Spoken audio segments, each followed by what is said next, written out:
Right. Yeah, not bad. All good? Yeah. Go on. Chris, can we start with team news? Jack Robinson, your captain, limped off on Sunday. How is he and what are we looking like in terms of team news? Yeah, we'll give him every chance to be involved at the weekend, but obviously he rolled his ankle, so getting that swelling down and hopefully getting him back out on the grass. So it's going to be a late decision, but hopefully we'll get Jack back. I think everybody knows what we think about him here at the football club, supporters, great character, and a warrior. So he'll want to play. We'll want him to play. But just got to make sure that we don't risk that if he does play, that he's out for a remaining part of the season. So still a few games to go. There's been another development at the bottom of the table this week with Everton's points deduction adding an extra 2 points. I just wondered how difficult it is for a manager of a Premier League club when there is so much uncertainty and the goalposts keep moving at the moment. It ain't really uncertainty for us. The certainty is concentrating on our next game. So I'm going to get involved in anything like that, Tim. Our full focus is on Brentford, not about anything else. What's happening in the division, from my point of view, from the club's point of view. What will be. Decisions will be made, and my full focus and the players' full focus is the prep into a really tough afternoon at Brentford on Saturday afternoon. The recent performances have been very good, but how big an opportunity are these next two games against Brentford and Burnley to keep yourselves in the fight to stay up? Yeah, we're on the roll, aren't we? Unbeaten in one.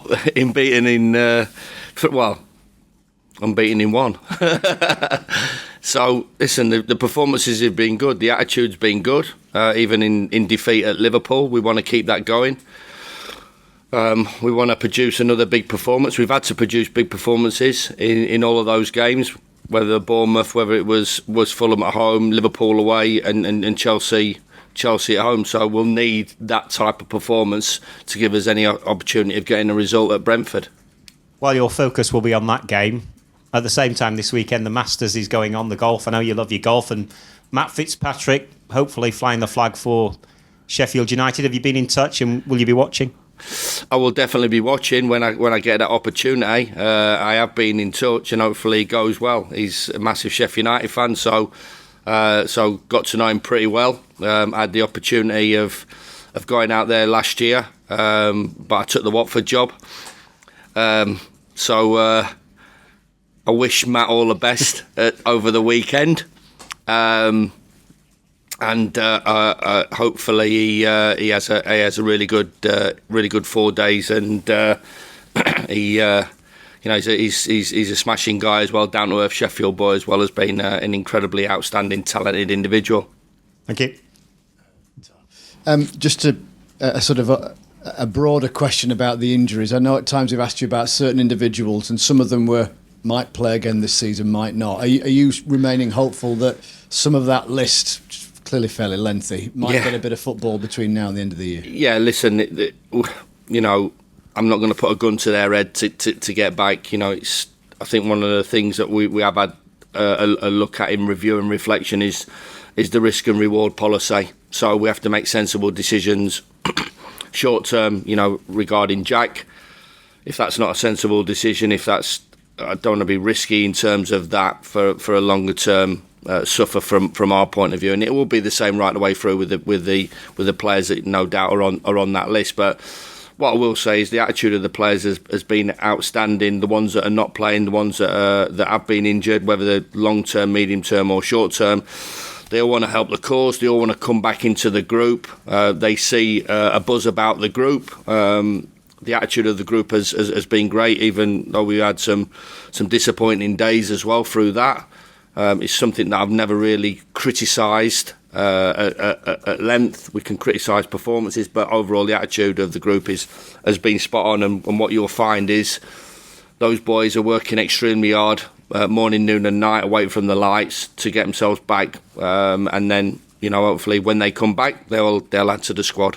How has that been a challenge? Is that a difficult thing to make sure that the players' attitudes remain on point, or is it just kind of within them? No, it comes with the group. I've said all along when I first walked through the door that, you know, when you do go into certain different clubs that I've done in my managerial career, there's certain things that you need to sort out. We've had to sort out other things, maybe before an attitude and an application and a character one. So they've been a real good group to manage. They're a together group. You know, there's certain things that obviously we'd like to change along the way that I've talked to you about, but and generally, you know, I'm not having to put fires out amongst the group. So, you know, they've been pretty comfortable and easy to handle. And as I said, they're all desperate from that point of view to play, and all desperate to get back from injury, which is, you know, puts us in a good position. Perhaps regardless of the ultimate result of the match, in terms of performances in the last month or so, are you now starting to see what you wanted to see from the team in the running? Well, I'd like to have seen it a little bit earlier, and I'd like to have seen us be more consistent with it. But we are getting into a bit of a rhythm, bit of a pattern. Listen, there's certain aspects of the performance which we surely can get better at. But there's been a lot of positivity around it, and I think if you've seen all 4 games, the supporters, I'd like to think of like what they've seen as well. we have to marry that up in terms of trying to get big results. I suppose that's the most difficult aspect of it, really, in terms of we've not turned them draws into certain wins, and maybe a losing position at Liverpool into a draw, but there's still big asks, and if you're off it a little bit, you know, you do get punished, which we have done. But, you know, I've got to say the feel of the game, especially, you know, if we just look at Sunday's game and Sunday's fixtures, Sunday afternoon at Bramall Lane, you know, I've got to say I'm not a massive fan of Sunday games, and sometimes they come with a little bit of lethargy, a little bit of, you know, from everybody. It's a Sunday afternoon, it's a game of football, which is different to a Saturday afternoon at 3 o'clock or a night match. But I thought that the whole feel of the game, right from the off, was excellent, and it didn't feel, Andy, that it was a feel of a team with a point situation that we had against the top side. It felt really good. The performance was good. The energy from the crowd was amazing for the players. The players' performance galvanised and set the supporters on their way, and they gave us a real big push towards the end of the game to try and get back into it. So for me, you know, that sort of positivity we need to keep going. Yeah, would have liked it a lot earlier. Would have liked it to a little bit more consistent, but we're working in the here and now, and we can only go on what hopefully we can produce on Saturday afternoon. Is that, I wonder, because not just for the fan base but for the players as well, confidence is kind of infectious, isn't it? So a little bit of something goes right that leads to a little bit of something more, and then all of a sudden it just builds and builds and builds. Yeah, of course, and the same going the other way. When something goes the other way, it has a certain effect, and, you know, we went through that period with the home games where, you know, it just went from one to the other pretty quickly. In there, as I've talked about at length, and won't carry on talking about it, and there was a cup game involved in that as well, but, you know, it moved pretty quickly from a disappointing point of view. We had to arrest that, which we did after the Arsenal game, and, you know, when you get going forward and you're moving forward, we don't want to take that backward step. And we want to keep improving, and we want to keep it moving forward. Brentford then next, drawn a lot recently. What's your impression of them? Yeah, you know, I've been incredibly impressed with Thomas. We've known him since the Championship days. Obviously, we were battling it out for a couple of seasons with them, and I'm delighted that, you know, they got their rewards, and they changed the way they played a little bit. They were smart in terms of that. You know, obviously the Ivan Toney issue. You know, I had Ivan as a young player at Northampton. We moved him on to Newcastle, so I never gave him his debut, but he played for us in a short period that he was there, and you could see what he had in the locker. It took quite a while for that all to be put together, which sometimes happens as a young player.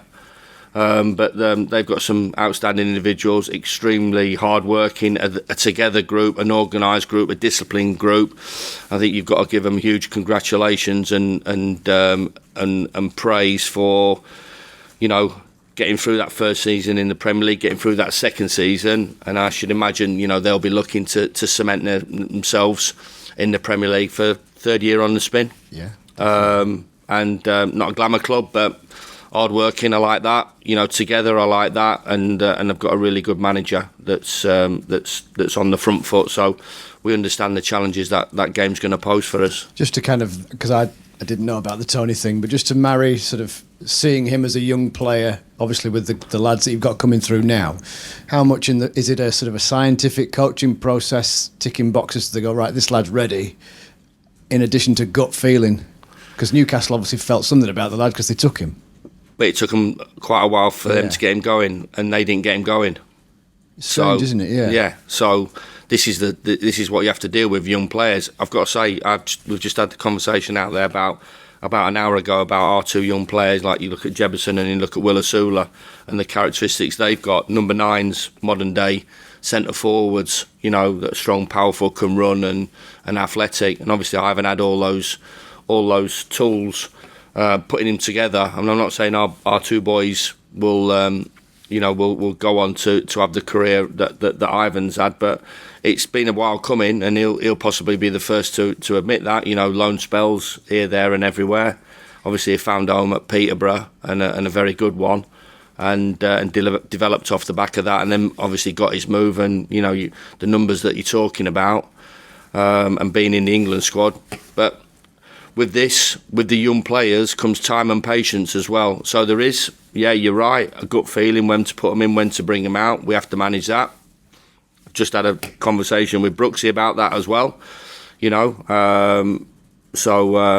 we're talking about to our young players all the time. So there's a scientific way that you can do it and have a look at that. More often than not, I'll use my gut feelings and experience of when to play them and when to pull them out and how to deal with them, when to put them arm around them, when to maybe they need to be fired into a little bit. But still comes the time and patience bit from everybody, and because you're going to make mistakes, and I'm sure Ivan did as a young player. But if somebody believes in them, which we believe in our young players, then hopefully they'll come through and progress. And we're all looking for it to be now, of course. We're all looking for it to be in the next 6 and 12 months. But like I say, it's a great example to our players and everybody connected to the football club that, you know, this might take a little bit of time with the young uns. So, thank you. Cheers. Hey, Ivan. Yeah, not quite as talented. Quick over the first yard, though, Chris. Good stuff. So, just talking about the youngsters, I'm thinking you are where you are in the table. It doesn't lie over a season, of course. Yeah. But you are showing some positive signs. Some of the younger players coming through. Yeah. Local lad too. Are these positives you're starting to cling to at the moment? Yeah, I was when I first walked through. I knew the quality of the academy historically and what they were producing now. So. Yeah, it's talked a lot of times in the press conferences about the pathways open, and it's something that we definitely have to be good at and keep being good at in the academy and their development and pathway into the first team group. Always, they've got to be good enough.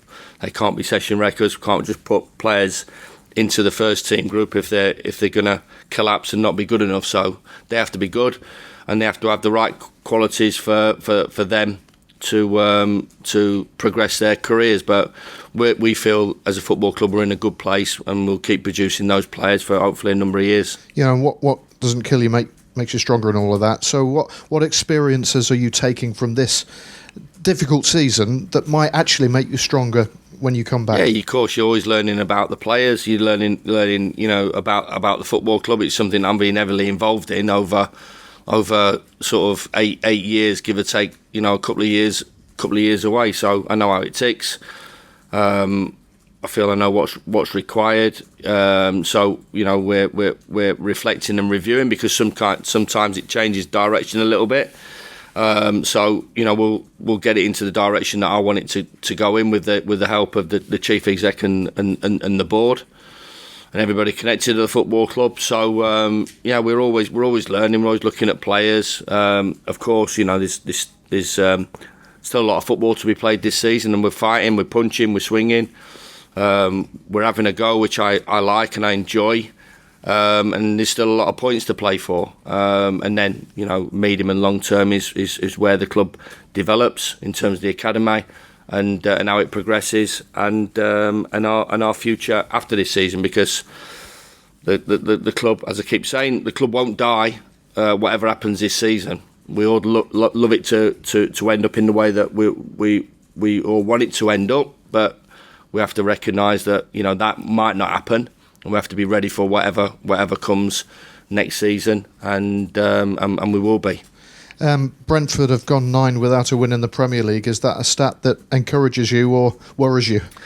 No, listen, they're a committed group. There's a committed manager. They'll see this as a great opportunity. Their supporters and their players, but Thomas will give us the respect that we deserve. He'll give us the respect because he's a proper football manager, and he knows the game and he knows how tough it is. So yeah, they're going through a little bit of pain, but they'll see this as an opportunity to get those 3 points to really stretch the gap at the bottom of the table. And as I said, they've had 2 fabulous years in the Premier League, and maybe this year's season is not the way that they would have all loved it to have gone, but they've still got a great chance of retaining Premier League status, which is still a big achievement for Thomas.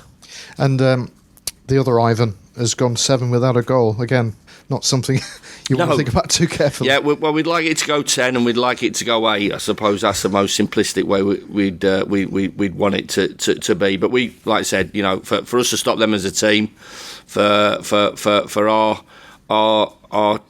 defenders or our team to stop Ivan scoring, we're going to have a good day, and we're going to have to do a lot of things right, because his record speaks for itself. His progression, as we talked about in the last 2 or 3 seasons at Brentford, has been brilliant, and I'm delighted for him. But hopefully he can wait till after Saturday to start regaining his goal scoring form. And head to head, coach to coach, you've actually done pretty well against Thomas in recent experiences. What's your secret there? No.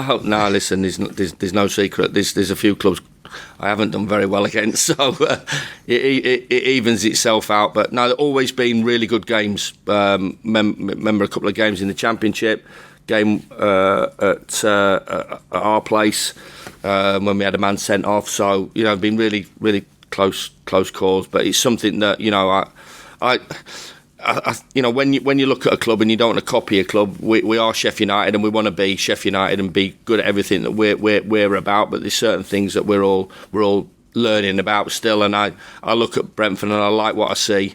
When we're sort of looking at best practice for our club, and I go, what's best practice, and you can't best practice on Chelsea or Liverpool or Manchester City or Manchester United or Arsenal. You got to look at clubs, what they're doing from a footballing point of view, relative, and I like what they're doing, and I think they've been very successful at what they want to achieve and what goals they want to achieve. So I think it's a smart manager, and obviously it's a smart football club.